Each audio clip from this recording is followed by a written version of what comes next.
हो गया?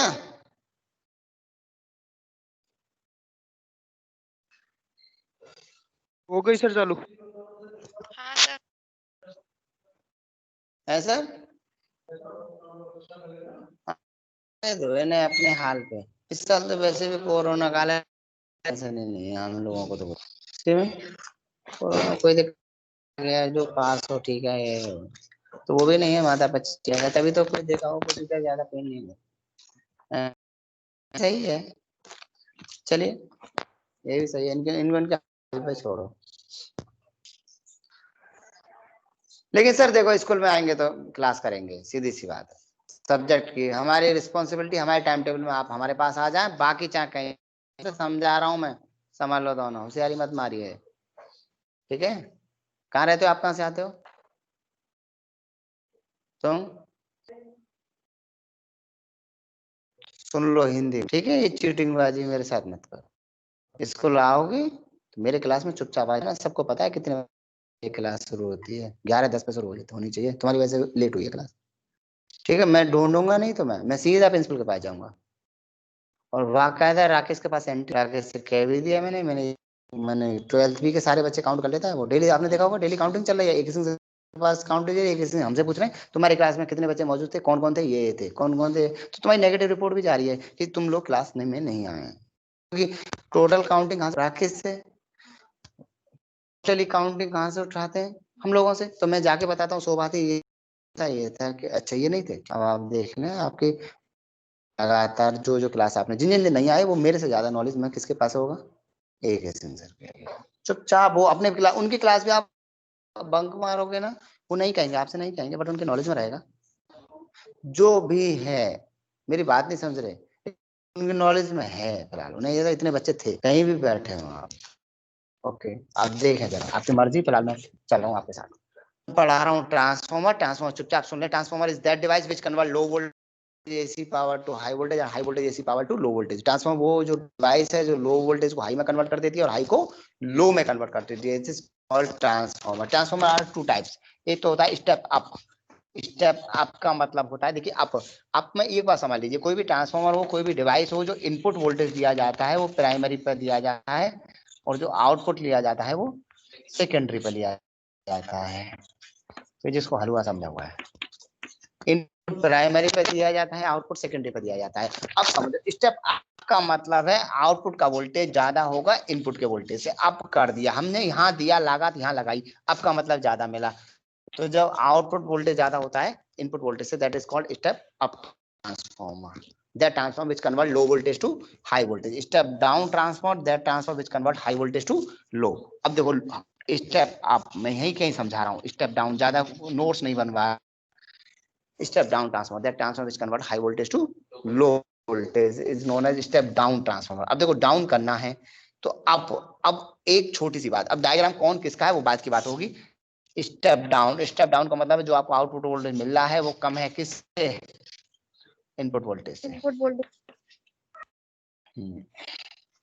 जो आउटपुट का वोल्टेज है वो कम है किससे, इनपुट का वोल्टेज से, that is called step down transformer. What is step up, low से हाई करने वाला अप और हाई से लो करने वाला डाउन। आ जाइए, हाँ मैम फाइल काम आ जाएंगे हमारे, बिल्कुल हमारा क्यों नहीं। स्टेप अप ट्रांसफॉर्मर समझ गए, स्टेप डाउन समझ गए। अब मैं एक आपसे एक बात जानना चाहता हूँ, स्टेप डाउन कौन सा ट्रांसफॉर्मर होता है सुबह, हाई को low, that transformer which convert high voltage to low voltage. अच्छा मुझे बताइए इनपुट वोल्टेज कहाँ देते हैं, कौन सी कॉइल पे, प्राइमरी पे सेकेंडरी पे, प्राइमरी पे। अरे आप जब पढ़ते हुए आए तो पहले तो आप प्राइमरी लेवल पे आए, फिर आप सेकेंडरी आए, तो इनपुट कहाँ देते हैं, हमारे स्कूल में जो भी एडमिशन करता है इनपुट कहाँ देता है, प्राइमरी पे, अपने बच्चों को प्राइमरी को देता है, फिर प्राइमरी वाले कहाँ भेजते हैं, सेकेंडरी पे, तो इनपुट वोल्टेज कहाँ देते हैं, प्राइमरी पे, और आउटपुट वोल्टेज कहाँ देते हैं, सेकेंडरी पे। तो स्टेप अप में कहाँ का वोल्टेज ज्यादा होगा सुबह, प्राइमरी का सेकेंडरी का, अप सेकेंडरी। अच्छा सेकेंडरी का खुद देख, इनपुट कहाँ देते हैं प्राइमरी और आउटपुट कहाँ लेते हैं, स्टेप सेकेंडरी अप में कहाँ वोल्टेज ज्यादा होता है, सेकेंडरी आउटपुट तो वोल्टेज कहाँ ज्यादा होगा, कहाँ कम होगा, प्राइमरी पे कम होगा, सेकेंडरी में ज्यादा। स्टेप डाउन में सेकेंडरी का वोल्टेज क्या होगा? कम। प्राइमरी का ज्यादा। अच्छा, अब डायग्राम की बात करो, जहां का वोल्टेज कम होगा, जहां का वोल्टेज कम होगा वहां पे नंबर ऑफ टर्न भी कम होंगे। जहां का वोल्टेज कम होगा वहां नंबर ऑफ टर्न कम होंगे। मैं एक डायग्राम बना रहा हूं, ध्यान से बताना मुझे। अब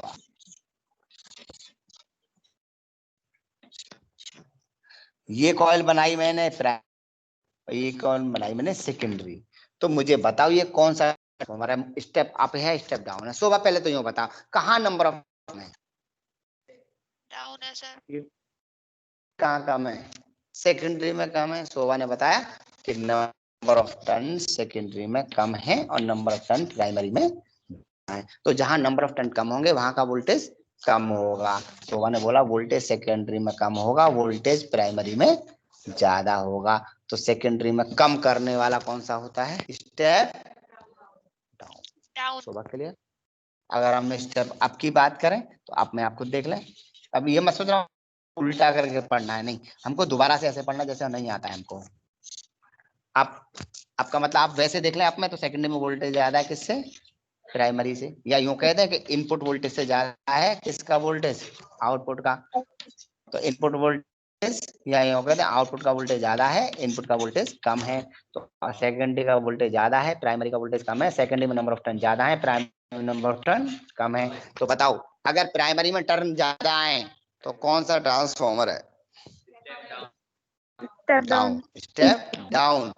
और प्राइमरी में टर्न कम है। आप देखो भैया, प्राइमरी में ज्यादा दे रहे हो, प्राइमरी में ज्यादा दे रहे हो तो वो डाउन कर देगा, प्राइमरी में कम दे रहे हो तो क्लियर आ रहा है समझ में? अच्छा, जो एक और कौन सी कॉइल मोटे तारों की बनी होगी, कौन सी पतले तारों की बनी होगी? तो जो छोटी है वो मोटी है। क्या बोला मैं? बस अब बताओ नंबर ऑफ टर्न अगर सेकेंडरी में कम है, शोभा शोभा को बोलने दो, केवल शोभा को। और नंबर ऑफ टर्न सेकेंडरी में कम है, कौन सा ट्रांसफॉर्मर है? तुमने फोन किया था, पेरेंट आया, सर से बात करेगा। हाँ, नंबर ऑफ टर्न कम है किसमें? सेकेंडरी में। कौन सा ट्रांसफॉर्मर है? स्टेप डाउन ट्रांसफॉर्मर है, सही है। और नंबर ऑफ टर्न अगर कम है सेकेंडरी में तो कॉइल तो मोटी है, तो मोटी तारों की बनी होगी। तो बताओ ये मोटे तारों की बनी होगी और इसमें ये मोटे तारों की बनी होगी। तो बताओ स्टेप डाउन ट्रांसफॉर्मर में स्टेप डाउन की पहचान बताओ कि सेकेंडरी में नंबर ऑफ टर्न कम है, प्राइमरी में ज्यादा है। सेकेंडरी कॉइल का एरिया, यानी एरिया मतलब वायर का एरिया क्या होगा? ज्यादा होगा। और प्राइमरी के वायर का एरिया क्या होगा? कम होगा। क्लियर आ गए? ओके, अब बात करते हैं मतलब प्रिंसिपल। बताओ किस प्रिंसिपल पर काम करता है? रिवीजन चल रहा है कुछ, तुम भी तो। ईएम इंडक्शन नहीं, म्यूचुअल इंडक्शन। वैसे ईएम इंडक्शन में दोनों सेल्फ और म्यूचुअल। आप सीधा आंसर देना, transformer works on the principle of mutual induction. तो आपको step up step down clear हो गया, किस प्रिंसिपल पर काम करता है ये वाली बात भी क्लियर हो गई। अब बात करते हैं वर्किंग ऑफ ट्रांसफॉर्मर को। वर्किंग वाला मुझसे पढ़ोगे या कर लोगे? बोलो हैं? जल्दी नहीं, मैथ है, मैथ है, मैथ है थोड़ा सा। अरे यार सुनो, जल्दी जल्दी बता रहा हूँ। Power in primary coil, power in primary coil क्या होगा? Power in primary coil, power VP IP, P का टू बी आई, पी लगाया फॉर द प्राइमरी।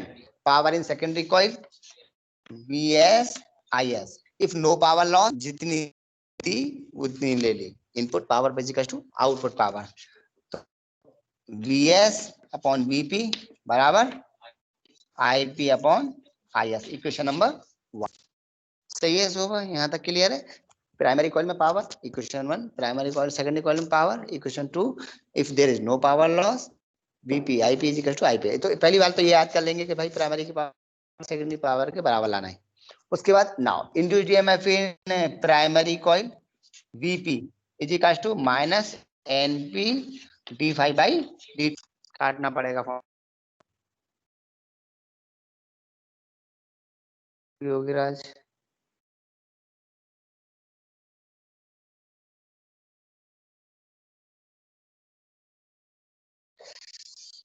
एक घंटे का फोन, गोवर्धन से फोन कर रहे हैं,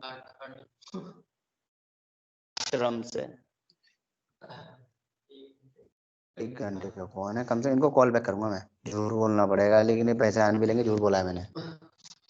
यस, नहीं समझे? वैसे वाले नहीं है। एज तो मुश्किल से इनकी होगी 35 साल के आसपास। बट सो IQ, आप जैसे बिल्कुल कार में बैठे हैं और कार बिल्कुल शांत है और बिल्कुल जंगल में खड़ी है, और आप कहें कहाँ हो? अरे अभी घर में हूँ। घर में कहाँ? बाहर बैठे हो कार में। पता नहीं क्या मैजिक है इनके, से जानना है। नहीं समझ में आ रहा? झूठ नहीं बोल सकते, आश्रम है पूरा इनका। नहीं समझे? फैमिली भी ऐसे नहीं है, साधु महात्मा रहते हैं, फ्री में भंडारा करते हैं, सब काम करते हैं। तो वहाँ गोवर्धन में बहुत पहुंची चीजें भैया, ज्यादातर कामाख्या मंदिर वगैरह वहाँ रहते हैं आसाम में।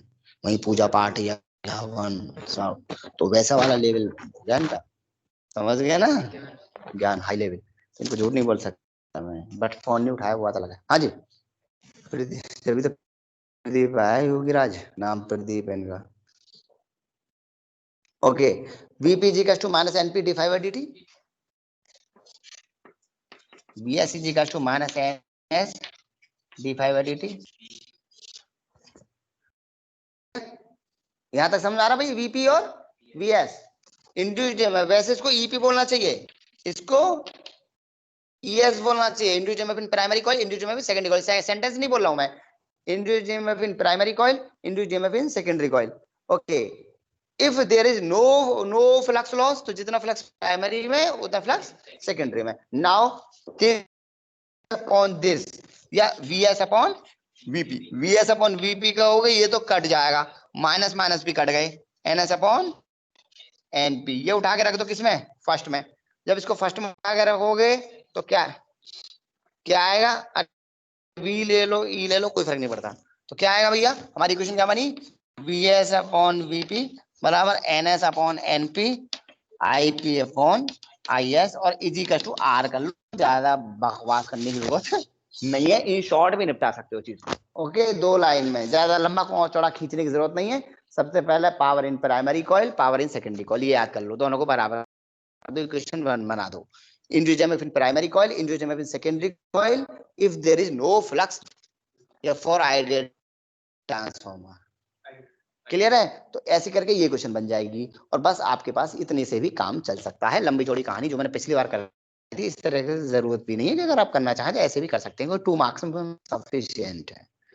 ट्यूशन और स्कूल टीचर, केवी टीचर, ट्यूशन में मेन डिफरेंस, लंबा खींचे जा रहा है, उसे नहीं पता बोर्ड में क्या होने वाला है, उसको कभी कॉपी चेक करने का मौका नहीं मिलता, उसको कॉपी की मार्किंग स्कीम नहीं पता होता, पूरा पढ़ाया जा रहा है, पूरा पढ़ा। जब पता है कि हमारा काम आधे पेज में चल सकता है, तो why the need of 2 page और 1.5 पेज?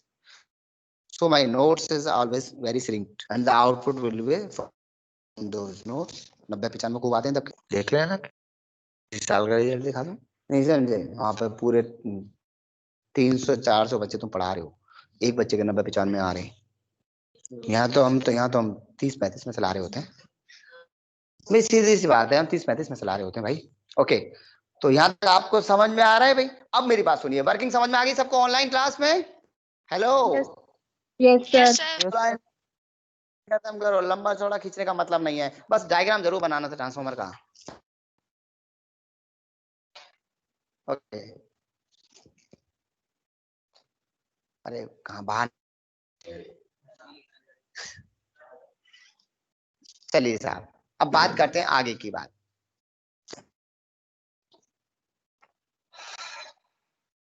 अब इसमें एक क्वेश्चन आता है, लॉस इन ट्रांसफार्मर।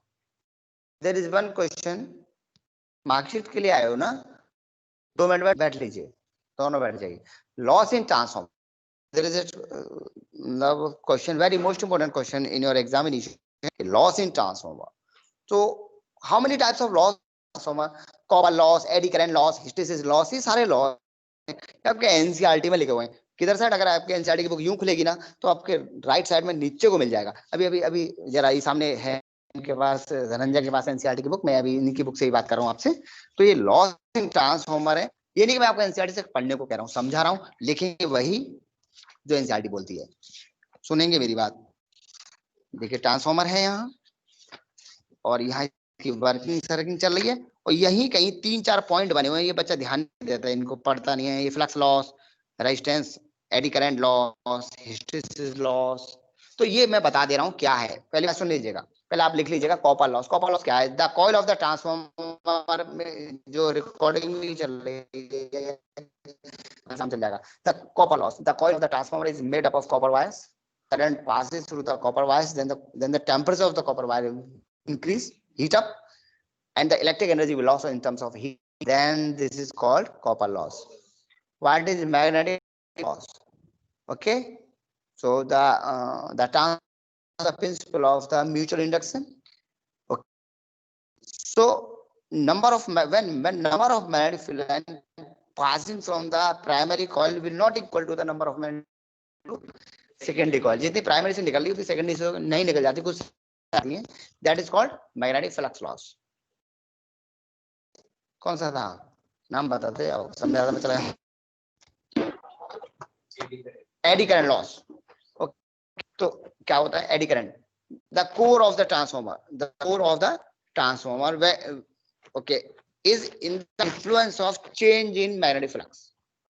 जो ट्रांसफॉर्मर होती है वो मैग्नेटिक फ्लक्स चेंज के इन्फ्लुएंस में रहती है। सो ये मैग्नेटिक फ्लक्स चेंज होता रहता है लगातार। So eddy current will flow through the core of the transformer and this is called eddy current law. पानी में जो भंवर पड़ जाती है, किसी नहर बम्बे के ना पुल के ऊपर से झांक के देखिए, पीछे लूप सी बन जाती है, गोल गोल गोल गोल घूमता था, that is called eddy current. Eddy current जब कोई मैग्नेटिक फील्ड के अंदर, जैसे मान लीजिए मैग्नेटिक फील्ड है, ये मेटालिक पीस है, ये मतलब मूव करे, या ये मैग्नेटिक फील्ड ही चेंज हो, कुल मिला के बी और ए में से कोई चेंज हो।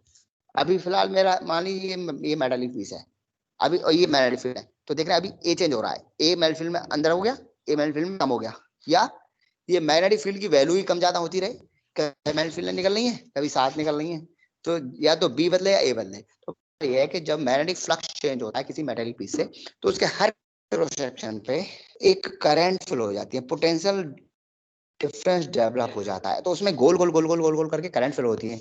These are called eddy current. ऐसे फ्लो होती है जैसे राजस्थान में लेडीज होती हैं पूरी बाहें तक वो पहन लेती है चूड़ियां सी, तो हर क्रॉस सेक्शन पे एक लूप बन गई, तो ऐसे करके एडी करंट फ्लो हो जाती है। These are called eddy current. तो व्हाट आर एडी करंट मैंने ये भी समझा दिया। When magnetic piece moves in a magnetic field, then potential will develop at each cross section of the metallic piece, then these currents are, then a current will flow in the each cross section of the metallic piece. These currents are called eddy current. What are the uses of eddy current? मैं हाथों यही भी समझा दे रहा हूँ use क्या है। Eddy current के यूज है रेलवे ट्रेन के जो मतलब ब्रेक है उनमें कौन सी करंट काम आती है? एडी करंट्स काम आती है। ट्रेन के जो मतलब ब्रेक्स हैं वो एडी करंट में काम आती है, तो इसके एडवांटेज है। और अगर आपसे मतलब डिसएडवांटेज और एडवांटेज और कहाँ है, और भी आता है। सेकंड आया आपका इंडक्शन फर्नेस। इंडक्शन फर्नेस जो इंडक्शन भट्टियां होती हैं, लोहे को अगर मेल्ट करना हो तो लोहे को बड़े से प्लेटफॉर्म के ऊपर लोहे के टुकड़े को रख दिया जाता है, और उसमें एडी डेवलप कर दी जाती है, टुकड़े में नहीं जैसे भी, और टुकड़ा मेल्ट होने लग जाता है उसके कारण, ठीक है। और जो मरघटों में डेड बॉडी वगैरह जलाने का सिस्टम है वो भी उस प्लेटफॉर्म पे बॉडी रख दी, बिजली ऑन, एडी करंट डेवलप हो गई उस प्लेटफॉर्म में, इतना हीटअप हो गया हड्डियों की राख भी नहीं मिली, उसमें कुछ नहीं मिलता, सब भस्म। ओम ओम स्वाहा, सब मामला स्वाहा। क्लियर है? गंगा जी को जो मना है उसमें उठा ले जाओ, बाकी ना मिला कुछ भी, ठीक है ठीक है। और लॉस तो आपको पता ही है कि जो जितनी मोटर होती है इनमें एडी करंट डेवलप हो जाती है, लॉस कहलाते हैं। सबको समझ में आ रहा है ऑनलाइन क्लास में, या किसी को दिक्कत आ रहा है जो ऑनलाइन है? Is it clear? हेलो। तो मैंने इसी में आपको कॉपर लॉस, हिस्टैरिसीस लॉस, ये लॉस भी बताए और एडी करंट भी बताया। अगर आप ना वीडियो को सुनेंगे और लिखना शुरू करेंगे तो आपको समझ में आ जाएगा। रुद्र वीडियो को ना मतलब किस पर डाल दोगे? यूट्यूब पर डाल देना, ठीक है। तो ये लोग सुन लेंगे, समझ लेंगे, इनको समझ में भी आ जाएगा, तो रिकॉर्ड हो जाएगा अच्छा खासा। फिलहाल ये चैप्टर खत्म है। मैं ये पूछना चाह रहा हूँ कि इस चैप्टर में आपको कहीं कोई प्रॉब्लम है किसी को? हिस्टैरिसीस यार सिलेबस में से हट गया है, मैं समझा दे रहा हूँ। हिस्टैरिसीस थोड़ा सा हिस्टैरिसीस समझ लीजिएगा, लोग पूछ रहे हैं बट सिलेबस से हट चुका है। हिस्टैरिसीस क्या होता है? जब किसी, देखिए सुनिएगा मेरी बात समझिएगा, एक एग्जांपल दे रहा हूँ आपको, हिस्टैरिसीस समझ लीजिएगा। सुनो, ये मान के चलो कि कोई मतलब मेरी मोटरसाइकिल ले लो, चलो मेरी बाइक ले लो, 12 साल हो गए, मैं कितना भी उसके हेडलाइट चेंज करा लूं, कितना भी उसका सब कुछ चेंज करा लूं, लाइट तेज नहीं, क्यों? क्योंकि मैग्नेट वीक हो चुकी है, मैग्नेट वीक हो गई है। अब मैग्नेट वीक हो गई है तो मैग्नेट को तो चार्ज कराना पड़ेगा, चार्ज का कोई बैटरी नहीं है वो। आगे मैग्नेट में मैग्नेटाइजेशन की प्रॉपर्टी डेवलप करनी पड़ेगी। और मैग्नेटिक प्रॉपर्टी कब डेवलप होती है? जब सारे के सारे मैग्नेटिक डाइपोल मोमेंट एक ही डायरेक्शन में हो जाए। तो क्या होता है कि मेरी मैग्नेट को निकालेगा वो बाइक में से, उस कॉइल को निकालेगा और उसको एक ऐसी उसमें रख देगा किसी मशीन के अंदर कि सारे एटम्स जितने भी हैं उसको अलाइन कर देगा, सबके मैग्नेटिक डाइपोल मोमेंट एक ही डायरेक्शन में डेवलप हो जाएंगे। तो इधर तो बन जाएगा मेरा नॉर्थ पोल, इधर बन जाएगा साउथ पोल। अब है क्या मेरी बाइक की मैग्नेटिक हालत, कोई कहीं भाग रहा है, कोई कहीं भाग रहा है, तो जितनी करंट उसको बनानी चाहिए उतनी नहीं बना पा रहा। तो ये नॉर्थ है, ये साउथ है, कमजोर वाला, और सभी को इकट्ठा कर देगा। कैसे? ये स्ट्रॉन्ग मैग्नेटिक पोल के बीच में रख दिया जाता है, स्ट्रॉन्ग नॉर्थ, स्ट्रॉन्ग साउथ, सब नॉर्थ टू साउथ ऐलान कर दिया। ठीक है, होता है अलीगढ़ में है नहीं है, खुर्जा है नहीं है, हापुड़ नहीं है, ये मतलब बुलंदशहर में भूर चौराहा पड़ता है जगह, कालियाम है, कालियाम के पास में उसका उसका यही काम है, मैग्नेट चार्ज। क्लियर है? तो ये सारा काम हो जाता है वहां पे। तो अब हिस्टेरिसिस क्या है? हम मैग्नेटिक फील्ड अप्लाई कर रहे हैं। अच्छा, मैग्नेटिक डाइपोल मोमेंट क्या होता है वो भी समझ लीजिए। हाँ, एक क्वेश्चन शायद मैं कराया होगा। जब किसी न्यूक्लियर के चारों तरफ इलेक्ट्रॉन घूमता है, मानोगे? तो इलेक्ट्रॉन घूम रहा है मान लीजिए क्लॉकवाइज, कैसे घूम रहा है? तो करंट कैसी भाई? Anti clockwise. Anti clockwise, anti clockwise के हिसाब से कौन सा पोल बना? नॉर्थ। नहीं समझ में आ रहा? जब किसी कॉइल में करंट एंटी क्लॉकवाइज फ्लो होगी तो कौन सा पोल बनेगा? कैसे पता? एन, एन की वजह से ओके, नॉर्थ पोल बना। अगर इसके बैक साइड जाके देखो तो कौन सा पोल बना? साउथ।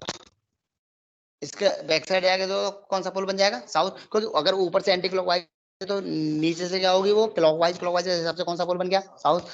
और मैग्नेटिक डाइपोल मोमेंट की डायरेक्शन होती है साउथ टू नॉर्थ, मान यूं।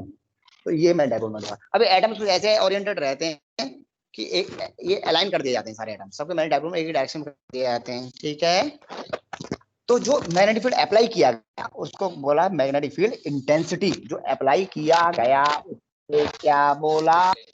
Field intensity. और जो इसके अंदर मैग्नेटिक नेचर बनी उसको बोला इंटेंसिटी ऑफ मैग्नेटाइजेशन।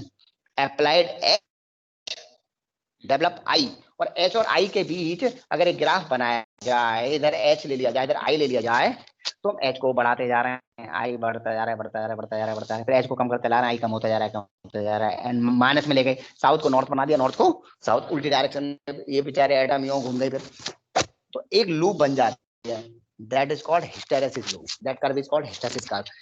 छोड़ो यार, क्यों पीएचडी कर रहे हो? जो चीज सिलेबस में नहीं है क्यों दुखी कर रहे हो? छोड़ दें बच्चों, अरे छोड़ दो इसको, माफ कर दो इसको, इस सिलेबस से हट चुका है। ठीक है, तो हिस्टेरेसिस लॉस कर देना बस, इतना चल जाएगा। ठीक है, ओके। भगवान जी का नाम ना, तुम कौन सा पूजा में पूरा मंत्र कहाँ पढ़ते हो? अंत में बोलते हो स्वाहा, हो गया काम खत्म, तो स्वाहा कर देना इस टॉपिक को। ठीक है आगे चलो। कोई डाउट है किसी को?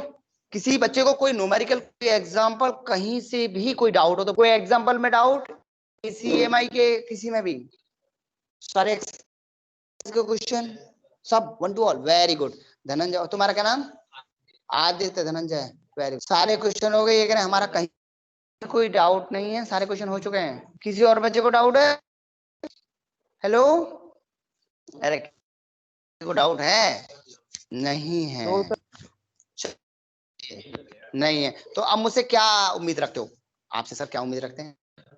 हमसे ये उम्मीद रखते हो तो कोई और चैप्टर स्टार्ट किया जाए। अब चैप्टर तुम बताओ, स्टार्ट मैं करूंगा, रिवीजन तो ऐसे होता है। ये कह रहे हैं ऑप्टिक्स शुरू करें, लंबा नहीं पड़ेगा, धुआंधारबाजी आगे।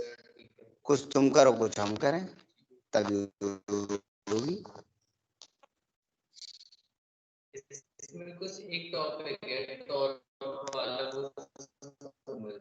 और एसी तो तुम्हारा हो गया, सब बढ़िया हो गया ना तुम लोगों का, बेहतरीन। चलो ऑप्टिक्स, ये लोग कह रहे हैं कि ऑप्टिक्स शुरू करो। ठीक है, एक चैप्टर साथ में ले लो जिसे आप रिवीजन मार सको। बोलो कौन सा चैप्टर उठाना चाह रहे हो? कुल मिला के मुझे एक टेस्ट देना जिसमें ईएमआई एसी हो, मैग्नेटिक ऑप्टिक्स हो, मैग्नेट, बिल्कुल। तो मैग्नेट वाले चैप्टर को अगर उठा लिया जाए साथ में, तो आप मैग्नेट वाले चैप्टर को करते रहिएगा, मैं आपको ऑप्टिक्स पढ़ाता रहूंगा। उधर मैग्नेट हो रही है, उधर ऑप्टिक्स चल रही है, ऑप्टिक्स तो चल रही है, मैग्नेट के डाउट्स बीच बीच में सर ये बता दो, सर ये टॉपिक बता दो। तो मैग्नेट पैरेलल में चल रही है, ऑप्टिक्स यहाँ से चल रही है, समझ में नहीं आ रहा है बेझिझक पूछो। और EMI AC हो गया है। अब उनको लपेटना है ड्यूअल फ्यूअल को, बाकी फिर तो रिवीजन का टाइम है हमारे पास, तो पहला लिए नंबर अच्छे आने चाहिए। ओके बच्चों, तो ऑप्टिक्स की बात करेंगे, ठीक है, लाइट की बात करेंगे। जरा ओम सुहा करिए जरा, एक मिनट बच्चों, जरा जरा जरा बोर्ड पे जरा पोंछा लगा दे। चलो इधर कर दिया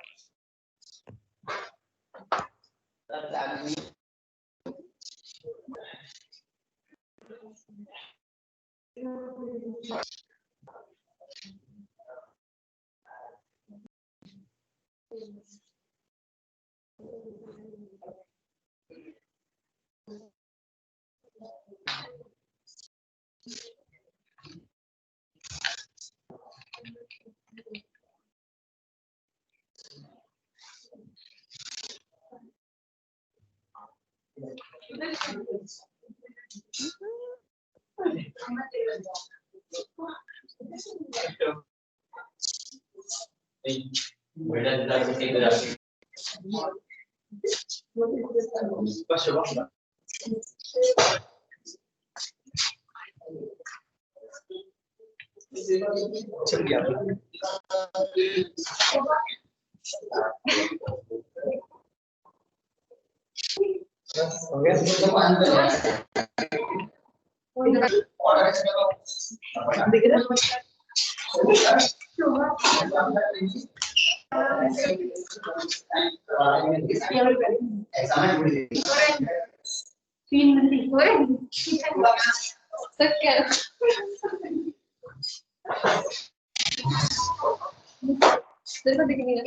अरे मैं दिख जाऊंगी ना।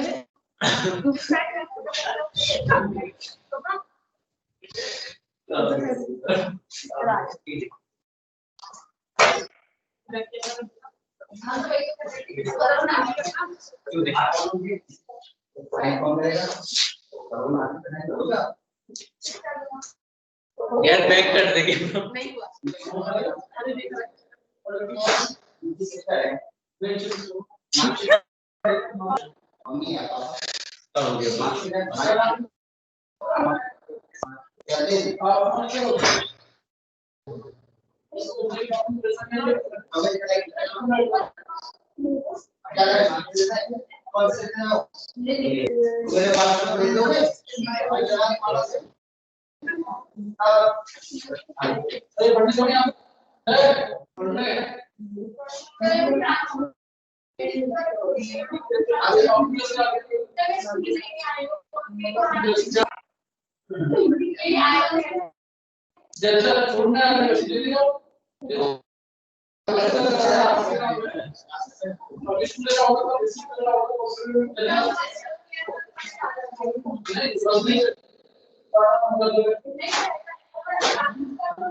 करीमा आई है।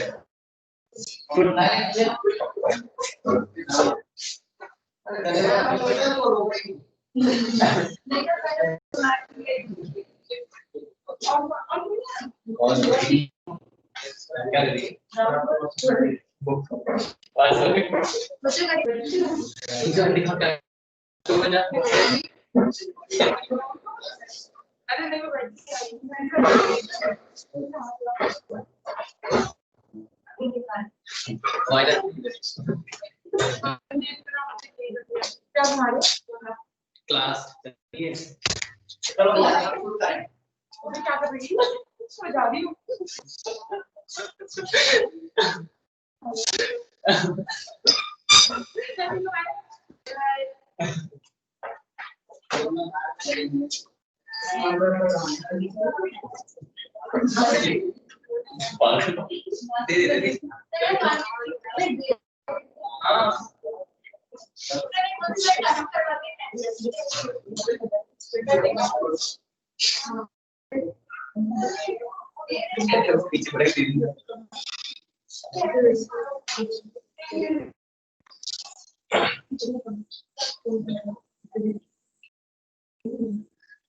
अभी है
चलो जी, चलो बच्चों स्टार्ट करो।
चलो जी शुरू करें।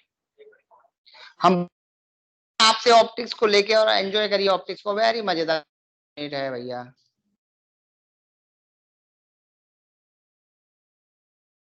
शेयर तो मैं करा है, स्टॉप, अच्छा स्टॉप करके जब ऑन करना पड़ेगा।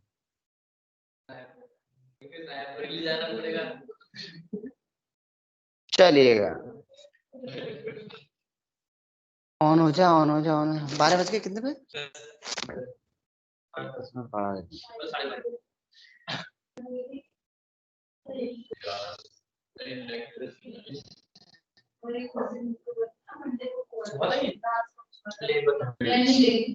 चलो दिख गया। अब जरा शांत हो जाए सभी लोग, ऑप्टिक्स का आनंद उठाएं सभी लोग एक साथ। बात कर रहे हैं ऑप्टिक्स को लेके, और सुनिएगा बात आप।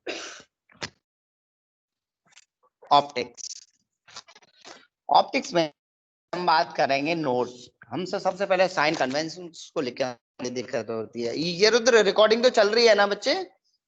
हेलो यस सर, चल रही है। Okay. Now the sign convention. Now the sign convention with the coordinate geometry. Geometry की तरह से काम करेंगे साइन कन्वेंशन। ये प्लस माइनस ये साइन कन्वेंशन है हमारे। अगर हम बात करें प्लस माइनस, अगर यहाँ कोई कॉनकेव मिरर जो हमारे सिलेबस में से हट चुके हैं मिरर, और टीचर पढ़ा भी रहे होंगे, अगर कॉनकेव मिरर ले लिए जाएं या कॉन्वेक्स मिरर ले लिए जाएं, तो अगर मैं मिरर की बात करूं तो मिरर का सेंटर इधर आएगा, गोला इधर तो सेंटर इधर, तो इसकी रेडियस नेगेटिव में।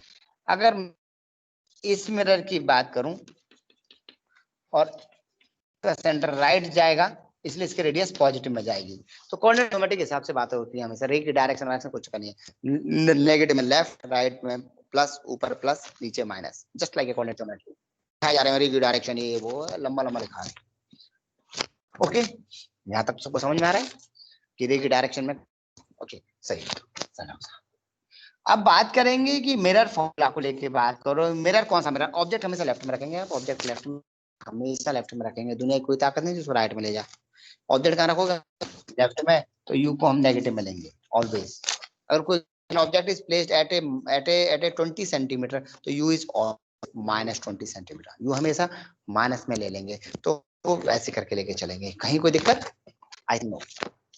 सही है, चलिए आगे का रिवीजन बहुत जरूरी है। लास्ट चांस है, इसके बाद मैं भी नहीं कराऊंगा रिवीजन आपको, आपका लास्ट है, क्योंकि इसके बाद तो इतना ज्यादा है कि हमारे बीच में प्री बोर्ड, सी बोर्ड, ये सब चलते रहेंगे मिलने वाला। और हम एग्जामिनर भी बन के जाएंगे, प्रैक्टिकल लेने भी जाएंगे। तो आपको प्रैक्टिकल करना हो करें, आए ले में करें, we are ready and do your experiment and check your file.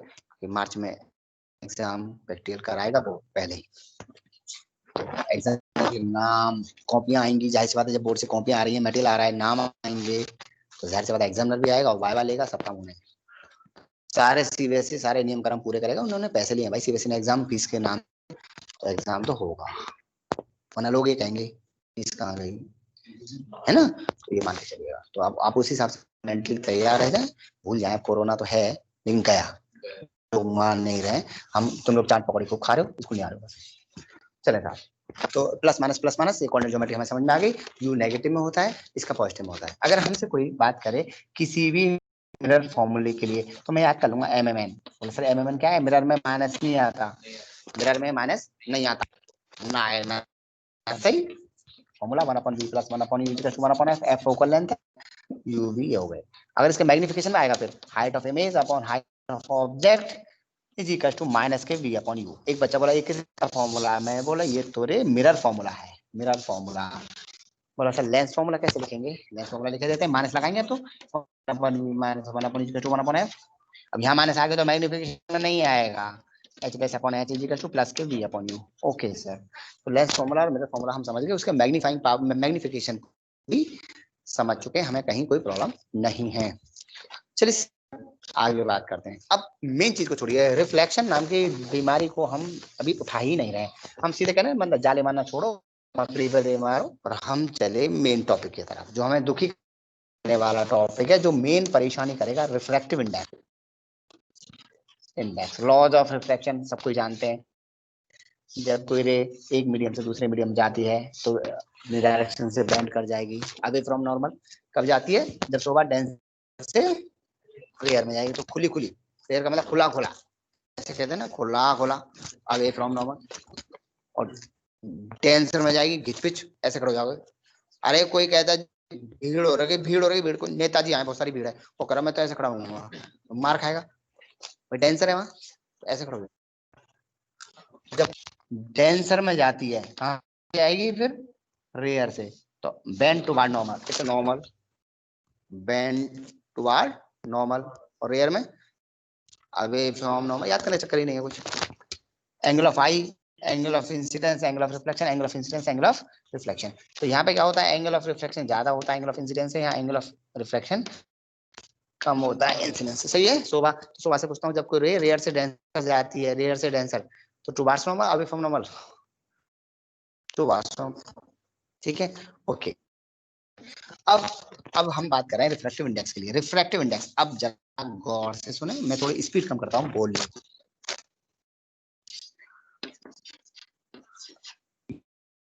First, medium, second. मैंने बहुत से बच्चे कॉपी देखी, लोग ना जैसे लाते हैं, कुछ बच्चे 11th के भी आते हैं, कहाँ कहाँ पढ़ रहे हैं, सब पढ़ाया जा रहा है, वो उसको ये नहीं पता सिलेबस में से क्या हटा क्या नहीं हटा, नहीं यही समय लिखा जाए। मैंने कौन सी सर दूसरी तीसरी कॉपी चल रही है, 3 कॉपी ऐसे 12th में चल रहा होगा उनके यहाँ में, 3 कॉपी बनवा रहा है। अब तू तो बनवा के फ्री हो गया, उस बच्चे की जान को तूने आफत बांधी, वो जब तक एग्जाम होगा 3 कॉपियों को रिवीजन करेगा। क्यों भाई? तो इसलिए मैं कह रहा हूँ क्लास करो यार कम से कम। मेरा काम होता है इतना पढ़ाया पर इतना नहीं, इतना पढ़ाया उसी चीज को, इतने को रिवीजन में इतना किया, अगले रिवीजन करते जा तो एग्जाम दिया, खत्म है। सर जो कोचिंग जितना चलती है ना, मिनिमाइज करोगे पता 2-3। हाँ वो सर नीट की चलती है, यस। सीबीएसई की नहीं चलती। अरे पढ़ा तो रहे हैं, बहुत सारी कोचिंग चली यार सीबीएसई के लिए भी। बता मैं नहीं मतलब चल रही कितनी सर। गिना हूँ, चंडीगढ़ में खूब चल रही है भाई अरे सीबीएसई के जितने लिए। आकाश वाकाश कुछ सीधे अब मैं नीट आकाश की की तैयारी बात छोड़ो, कराते हैं आकाश फिर। वाकाश तो नीट के लिए स्पेशल है। आकाश की बात नहीं हो रही है, कितने सारे कोचिंग इंस्टीट्यूट ऐसे हैं जो अलीगढ़ के लोकल हैं जो वो चल रहे हैं, जो फिजिक्स केमिस्ट्री में सब पढ़ा रहे हैं। सर पढ़ा रहे लो हैं पर एक कैटेगरी गिरा। चलती है, नीट की नहीं पढ़ा। अरे नीट का करा कहाँ रहे हैं वो, नीट वाले तो आकाश वाकाश में नारायण आकाश की बात करो, इनकी तो अलग चीज है। तो नीट वगैरह के लिए चल रहे हैं, नीट के लिए जो भी है AIEEE वगैरह के लिए सब लिए। बट बाकी तो वैसे पढ़ा रहे हैं, जगह जगह जगह जगह कोचिंग है, पब्लिक स्कूल के टीचर्स हैं वो कोचिंग खोल के भी पढ़ा रहे हैं, वो भी समझ रहे हैं। वो एक तरह से हल की तरह खेत जोते जा रहे हैं पूरा की बात हो रही है। और ऐसे तो बहुत सारे बच्चे हैं जो 11th 12th के लिए भी पढ़ रहे हैं केवल। चले, तो जब कोई किसी मीडियम, एक मीडियम से दूसरे मीडियम जा रही है तो मीडियम 1 से मीडियम 2 जा रही है। कहां से जा रही है? मीडियम 1 से मीडियम 2 जा रही है। तो कैसे लिखेंगे इसको? इसको लिखेंगे 1 म्यू 2। दिखाने का तरीका, बहुत से राइटर्स इसको ऐसे लिख देते हैं 1 म्यू 2, बहुत से ऐसे लिख देते हैं 1 म्यू 2। कैसे भी लिख लें, फिलहाल 1 से 2 जा रही है तो जहां से जाती है उसे यहाँ लिखते हैं, जहां को जाती है उसे यहाँ लिखते हैं। कोई कहेगा सर डब्ल्यू म्यू जी क्या दिखाना चाह रहा है, ये कहना चाह रहा है वाटर टू ग्लास, और जी म्यू डब्ल्यू का मतलब रह गई ग्लास टू वाटर। अगर एक ऐसा कोई न्यूमेरिकल आ जाए जिसमें एक पानी के अंदर एक गिलास रखा है, लेंस रखा है, पानी के अंदर वाटर है बाहर, तो मैंने बोला पता लाइट कहां से कहां जाएगी? बोला सर बाहर से अंदर ही तो जाएगी। तो मैंने वाटर टू गिलास जा रही है, बोला हाँ, तो फॉर्मूला क्या लगेगा यहाँ? W mu G, water to glass. हाँ ये है क्या? 1 म्यू 2 का मतलब क्या है? Refractive index of second medium with respect to first, of second medium with respect to first medium. This is the formula for 1 mu 2. So this is refractive index of a glass with respect to water. तो इसका formula क्या होगा तो जरा समझे। 1 mu 2 का मतलब होता है mu 2 upon mu 1। W mu G का मतलब हो गया mu G upon mu W. Complete रह रहा है। डब्ल्यू म्यू जी का मतलब हो गया mu G upon mu W. एक रह रहा है, निपटा दो सर, कुछ भी बना दो, आसान सा बना दो। डब्ल्यू म्यू का मतलब mu upon mu W. Okay यहाँ समझ में आ रहा है। अच्छा एक और है, 1 म्यू 2 का मतलब होता है v1 upon v2, speed of light in first medium upon speed of light in second medium. अब मैं एक एग्जांपल की तरह समझाता हूँ। रे जा रही है गिलास से निकलकर ऑयल, गिलास से कहाँ जा रही है? ऑयल। तो मैं बोला जी म्यू ओ, बोला सर कोई दिक्कत ना है, गिलास से ऑयल तो जा रही है तो जी म्यू तो लिखोगे आप, इसमें तो कोई दिक्कत वाली बात ना। जी म्यू ओ का मतलब क्या है? V G upon V O, speed of light in glass, speed light, ये तो सीधा सीधा होता है, वेलोसिटी सीधा सीधा। पर mu mu O upon mu refractive index of oil of glass, और जिसका कोई होता है उसका एयर होती है जी, भगवान जी होते हैं ए। तो ए से लिखा देते हैं। अब मानो एक क्वेश्चन आता है the refractive index of oil is इतना, यानी कि ए म्यू ओ दे दिया, refractive index of glass is इतना। कैलकुलेट, जरा देखना, calculate refractive index of glass with respect to oil. तो बच्चा बोला अब ऐसे लिखूंगा mu G upon mu A, glass का यहां लिख दो, ऑयल का यहां लिख दो। नहीं समझे? स्पोलाइट इन ग्लास इतना, स्पोलाइट इन ऑयल इतना। तो म्यू को लेके आपको आई थिंक कोई प्रॉब्लम वाली बात नहीं है। 12:10 पे लाइब्रेरी कहाँ बुलाया जाए? नहीं ऐसा नहीं है, जाना तो पड़ेगा। ये लाइब्रेरी में क्या हो रहा है सर? सभी बच्चों को जाना है? बच्चों का तो नहीं, स्टाफ के लिए दिया गया है। नहीं अभी आया था कि बच्चों को भी जाना है, मैंने बोला था सफाई आया था। चलो बच्चों कल बात करता हूँ फिर मैं। अगर संडे में मैं क्लास लूंगा तो मैं आपको जरूर इंटीमेट कर लूंगा पहले से। ओके हाँ संडे में संडे कर ले, घर से भी तो ले सकते हैं, घर में स्टैंड नहीं है, स्टैंड ले जाना पड़ेगा बस। ठीक है ठीक है बेटा बाय। एक